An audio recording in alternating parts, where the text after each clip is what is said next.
नमस्कार दोस्तों, मैं संतोष शाह आप सभी लोग का हार्दिक स्वागत करता हूं आज की इस डेली फोरकास्ट वीडियो में। आज की इस वीडियो के माध्यम से हम जानेंगे कि आज हम गोल्ड को कहां से सेल और बाय कर सकते हैं, कौन-कौन सा इंपॉर्टेंट लेवल है, इन सभी चीज़ों के बारे में जानेंगे और देखेंगे कि आज क्या मेजर इवेंट है और चार्ट के माध्यम से समझेंगे कि कौन-कौन सा इंपॉर्टेंट लेवल है जहाँ से हम प्लान कर सकते हैं। तो सबसे पहले हम चलते हैं फॉरेक्स फैक्ट्री की वेबसाइट में। हम यहाँ आ गए फॉरेक्स फैक्ट्री की वेबसाइट में। आप देख रहे हैं आज ठीक 7:30 बजे कल के जैसा ही एक टेस्टी भाई है, तो इसका भी इम्पैक्ट मार्केट में पड़ता है जैसे कि कल के दिन में पड़ा। तो देखते हैं आज क्या होता है, लेकिन इस टाइम में मार्केट में थोड़ा सा वॉलेटिलिटी रहने का संभावना है। कल कल से थोड़ा सा आज ज़्यादा रहने का संभावना दिखाई दे रहा है, तो इस टाइम में थोड़ा सा सावधानी से ट्रेड करना है। और आज के दिन में जो इम्पोर्टेंट लेवल है उस लेवल को हम लोग समझेंगे। और जहाँ तक अभी सीज़ फायर का बात है, इज़राइल और ईरान के बीच में वो लगभग लागू हो चुका है। और कल के दिन में थोड़ा-सा दिखाई दिया कि कभी लागू हुआ कि नहीं हुआ, कन्फ्यूज़न था। लेकिन आज सुबह से तो लग रहा है कि नहीं, बिल्कुल कल के दिन में कोई अटैक कोई एक-दूसरे के ऊपर में नहीं किया है। तो इसका मतलब है कि अगर ये सीज़ फायर रहता है, तो कुछ दिन के लिए गोल्ड डाउन ट्रेंड में ही रहना चाहिए। बाकी बहुत ज़्यादा डाउन नहीं होगा। अगर मान के चलेंगे कि जैसे ही सीज़ फायर हुआ तो बहुत ज़्यादा क्रैश हो जाना चाहिए, ऐसा नहीं है। गोल्ड बहुत स्ट्रॉन्ग है और डाउन जाने से भी ये अप साइड में आएगा, लेकिन बहुत ज़्यादा डाउन जाने का चांसेस भी नहीं है। तो देखेंगे अभी ट्रेंड इसका क्या है, उस सब चीज़ को समझेंगे। चलते हैं हम चार्ट पे। अगर हम चार्ट के माध्यम से देखेंगे तो पिछले लगभग 1, 2, 3, 4, 5, 6, 7 ये डेली का चार्ट है। पिछले 7 दिनों से कंटिन्यू मार्केट जो है सेल हो रहा है। तो इस बीच में 7 दिन में देखेंगे तो 10-12 दिन तो वार भी था।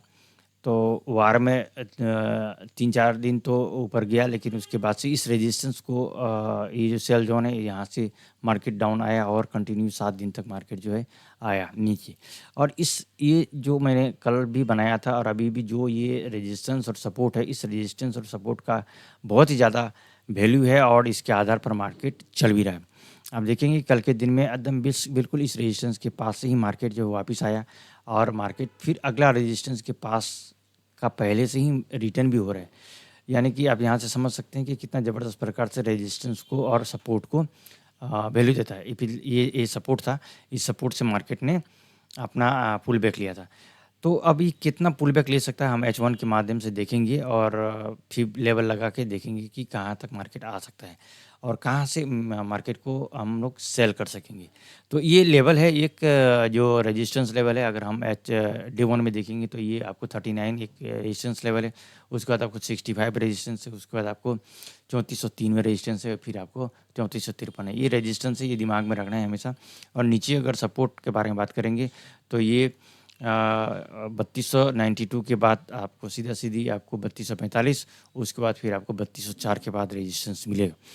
और नीचे में एक आपको बहुत ही स्ट्रॉन्ग डिमांड जोन है, वो आपको 3177 और 3154 के बीच में। तो ये सब चीज़ दिमाग में रखना पड़ेगा, आपका चार्ट में लगा रहना चाहिए, आपको पता होना चाहिए कि मार्केट अगर यहाँ पर आए तो क्या करें हम चलेंगे छोटा टाइम फ्रेम पे। अगर H1 में हम चलते हैं तो H1 के हिसाब से देखिए कि अगर हम कल का जो पूरा जो सबसे पहले हम देखते हैं कि कल का जो पूरा ये मूव हुआ है, कल मार्केट ने यहाँ से मूव दिया है 1364 से लेके ये 3295 तक मार्केट आया। तो इसका जो टोटल मूव का अगर हम रिट्रेसमेंट निकालते हैं तो इसका 61% यहाँ निकलता है, जो कि होता है 3338 के पास। तो मार्केट 50% का लेवल को कंप्लीट कर चुका है 3329, और ये लगभग इसको भी कंप्लीट कर चुका है। ये देखेंगे तो 3335 तक आ चुका है, तो दोबारा यहाँ तक भी आ सकता है। और ये एक रेजिस्टेंस लेवल है, ये जो आप देख रहे हैं आपको 3340 बहुत ही इंपॉर्टेंट रेजिस्टेंस है। यहाँ पर अगर इसको ब्रेक करके ऊपर चला जाता है और होल्ड करता है कम से कम H1 या M30 का कैंडल में, तो फिर मार्केट अगला लेवल को आसानी से मीट करेगा। और अगर मार्केट इस जगह से आए, इस जगह में आता है 53 और 57 के बीच में, तो एक इम्पॉर्टेंट लेवल है, ये एक स्ट्रॉन्ग सेल जोन होगा। आज के लिए बहुत ही इंपॉर्टेंट सेल जोन हो सकता है ये एरिया 3353 और 57। और 3353-57 के ठीक ऊपर में एक गैप है जहाँ से मार्केट गैप डाउन होके ओपन हुआ था। तो ये भी एक इम्पॉर्टेंट जगह है, लेकिन इस जगह से बहुत ज़्यादा सेलिंग होने का चांसेस दिखाई दे रहा है। मार्केट चॉपी मार्केट चल रहा है, थोड़ा-सा नीचे आता है, थोड़ा-सा ऊपर जा रहा है, बहुत उतना आसान मार्केट नहीं है अभी। लेकिन ट्रेंड जो है इसका H1 में तो बेरिश है ही, लेकिन हमें देखना है बेरिश ट्रेंड अगर है तो H1 में कहाँ से इम्पोर्टेंट लेवल है जहाँ से हम सेल कर सकते हैं। तो इम्पोर्टेंट लेवल के बारे में बात करेंगे तो ये है आपको 40 और 44 के बीच में, यहाँ से एक सेल स्कैल्पिंग मिल सकता है। उसके बाद आपको 53 और 57 के बीच में एक स्ट्रॉन्ग सेलिंग का ऑप्शन है। उसके बाद आपको ऊपर में एक गैप है, ये आपको 64 और 67 के बीच में, और उसके बाद ऊपर का तो लेवल बहुत सारा इम्पोर्टेंट है, लेकिन इतना दूर तक मार्केट आज उम्मीद नहीं लग रहा है। तो यहाँ पर 3403 और 6 का लेवल बहुत ही इम्पोर्टेंट है। इतना दूर तक आज शायद नहीं जाए मार्केट, लेकिन ये जगह तक बहुत ही इम्पोर्टेंट है। और अगर हम नीचे का ट्रेंड को देखेंगे तो हमें यहाँ से एक 3316 और 19 से एक बाय स्कैल्पिंग मिल सकता है, और 3296 और 92 के बीच में। लेकिन आज का स्ट्रॉन्ग अगर हम बाई जोन बोलेंगे तो ये है आपको 3276 और 72। अगर यहाँ पर मार्केट आता है तो यहाँ से एक अच्छा खासा बाइंग का अपॉर्चुनिटी मिल सकता है। तो ये एक ध्यान रखना है कि आज का एक स्ट्रॉन्ग बाई जोन है और ये एक स्ट्रॉन्ग सेल जोन है। तो इस जगह में आने से ज़रूर ट्रेड को प्लान करना चाहिए अपना मनी मैनेजमेंट के हिसाब से और अपना एनालाइज के हिसाब से। तो हम M15 के हिसाब से देखेंगे तो M15 के हिसाब से भी लेवल वही है, आपको 3328 और 32 के बीच में एक जोन था, और इस जोन के ठीक ऊपर से मार्केट अभी इसी जोन के बीच में है। अगर इसके नीचे आता है और इधर में M30 का अगर कैंडल क्लोज होता है तो फिर यहाँ तक मार्केट आएगा, और इसके बाद अगर यहाँ से मार्केट इसके नीचे क्लोज देता है 16 के नीचे, तो फिर मार्केट इस जगह को आएगा।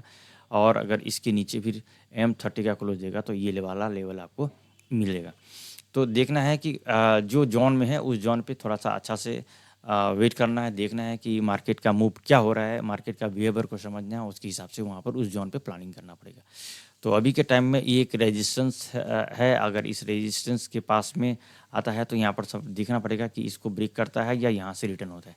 उसके बाद इम्पोर्टेंट आपको सेल जोन तो यहाँ पर मिलेगा स्ट्रॉन्ग वाला 53 और 57 के बीच में। तो यहाँ मार्केट आने से ज़रूर हमें एक अच्छा अपॉर्चुनिटी मिल सकता है। तो मार्केट अभी यहाँ पर उतना ताकत नहीं लगा पा रहा है सेल और बाई किसी भी साइड में, तो थोड़ा सा यहाँ पर वेट करना चाहिए और देखेंगे कि किस और मार्केट मूव करता है, तो उसी दिशा में हमें प्लानिंग करना पड़ेगा। अगर हम DXY को देखेंगे तो DXY का जो ट्रेंड है वो भी बेरिश ही है, और कई दिनों से क्या कई हफ्ता से भी बोलेंगे तो ये ऑलरेडी अपना बेरिश ट्रेंड में होने के बाद यहाँ पर थोड़ा सा कई दिनों से ही रेंज बाउंड कर रहा है। तो इसका जो सपोर्ट है आपको इम्पोर्टेंट सपोर्ट है आपको यही है 97.12, और दूसरा आपको इम्पोर्टेंट सपोर्ट है आपको 96.16, और यहाँ पर आपको 94.606। इम्पोर्टेंट रेजिस्टेंस है आपको यहाँ पर 99.99 ही है ये, और ये है आपको 99.951952, और ऊपर में आपको 101.563। तो इस तरह का ये रेजिस्टेंस और सपोर्ट को ध्यान में रखकर यहाँ पर हम प्लान कर सकते हैं। और H1 के हिसाब से देखेंगे तो मार्केट अगर इस जगह में आए तो यहाँ से हम प्लान कर सकते हैं। ये है हमारा गोल्ड का H1 है, इसको हम बदलते हैं और इसको हम DXY का H1 बनाते हैं। तो DXY का H1 ये है। तो DXY के हिसाब से ये जो लेवल है एक स्ट्रॉन्ग लेवल है जहाँ से मार्केट रिजेक्शन दे सकता है दोबारा अगर यहाँ पर आता है तो, क्योंकि यहाँ से मार्केट बहुत ही ऊपर गया था और इसको ब्रेक भी किया है। तो ये इस जगह से हमें फिर से सेलिंग का अपॉर्चुनिटी मिल सकता है और इस जगह से बाइंग का। तो ये दो लेवल के हिसाब से हम ट्रेड कर सकते हैं, आज के दिन में प्लान कर सकते हैं, और इसके आधार पर हमारा गोल्ड भी अप एंड डाउन होता है। तो अगर ये इस लेवल को ब्रेक करके जाता है तो अगला टारगेट यहाँ पर रहेगा इसका, और फिर यहाँ पर। तो लेवल मालूम होना चाहिए और उस लेवल में अगर आए तो ज़रूर हमें ट्रेड को प्लान करना चाहिए अपना एनालाइज के आधार पर। तो दोस्तों ये है हमारा DXY का खबर, जहाँ से कि हम DXY का प्लान कर सकते हैं। तो ये था जानकारी। मैं उम्मीद करता हूँ कि ये जानकारी कुछ हद तक आप लोगों को फ़ायदा करेगा, और हमारा ये वीडियो बनाने का उद्देश्य है एजुकेशन पर्पज़, जिससे कि आप लोग कुछ जानकारी रख सके और अपना ट्रेड को अपने एनालाइज के आधार पर प्लान कर सकें। अगर आप लोगों ने यहाँ तक वीडियो को देखा है, आप सभी लोगों को हृदय की गहराई से बहुत बहुत धन्यवाद।